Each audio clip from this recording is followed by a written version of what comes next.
I have other stories to tell about the house that I used to live in, but I also have stories from when I was younger and things that happened in other houses that I've lived in or things that I've seen when I was growing up. Like a big thing for me to talk about this with people that are on TikTok. I want to say like bring spiritual awareness because it sounds insane. I feel like I'm finally able to tell my stories. I'm happy that it's other people are encouraged to tell their stories too. I have someone that wrote me that wants me to share their story, and I'm gonna do that as well. I'm working on that, and I'm gonna get those out within the next couple of days. I have other stories that happen in the house from the other videos, but I also have stories from other things that have happened when I was growing up.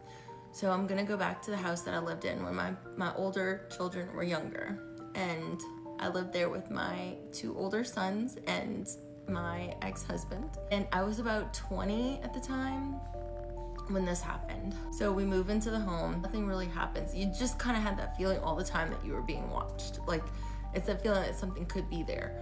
One night when I was sleeping, I know that people talk about sleep paralysis.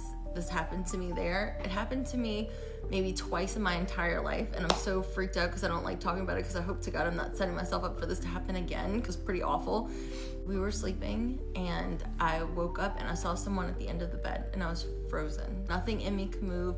I couldn't scream for anything. I like started praying in my head, and then I could only like move my fingers. So I was like trying to wake him up, get him awake, and he said something and I came to and I woke up and I started screaming because I thought somebody was in the house, and he jumped up and he was searching around the house because of me saying that I saw someone. Their dad is in the military, so when he was gone I would keep people on the phone with me, like my sisters, my mom, or somebody would be on the phone with me while I would sleep because I was really freaked out in this house because it just always felt like someone was watching you. We end up going to a friend of ours, their wedding. I was sitting next to the uncle of the friend that the wedding was for. He said, "Oh, you live in the house that's across the street from our old house?" And I was like, "Oh yeah, I do."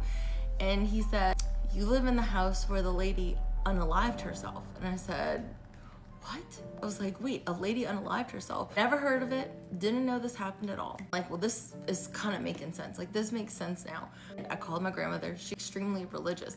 So she was like, "Just say your prayers, walk around the house. I'll come to the house and pray on the house." We prayed in the house. We just made sure the house was blessed. Talked to the neighbors. They had been living there for like 50 years. She told me the story about the lady who was very sick. She was diagnosed with cancer, and she didn't want to be a burden on her children. That she took a mattress out of her room and put it in the hallway. She used a pew and unalived herself. My heart was more broken for her. Felt like someone was just watching us all the time. It was like someone was just there. That's why I didn't like to be alone at that house. She didn't give me a bad feeling, like she was trying to hurt us. That's the only person that I could think would be there if she had such a horrific ending to her life. It wasn't like a feeling like something was trying to hurt us. So in the past home that we lived in, yes, it was a feeling like someone was trying to either scare us, hurt us. They didn't want us there. It's a feeling of just not being wanted. I will say this, I am so thankful, and I encourage everyone to tell their stories about everything that they've seen in their lives. I'm thankful that people are trusting me to tell their stories. That's like, it's just so huge. And I'm waiting because I have to make sure I have all the details. I'm waiting to hear back from both of the people that have written me, and I'm going to make sure I have all the details correct before I tell their story.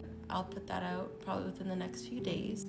If you have any stories that you want to share, please, if you want me to tell it, that's no problem. I would be honored to tell it if you want to write me.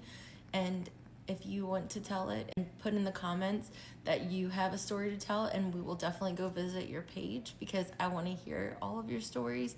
I think it's important to be heard. I believe you. I believe your stories because I know what it feels like to not have people believe. I have a lot of stories that I can tell, and I'm happy to share with you if you want to hear them. You'll have a great night. Thank you again, and I hope to see you guys soon. Good night.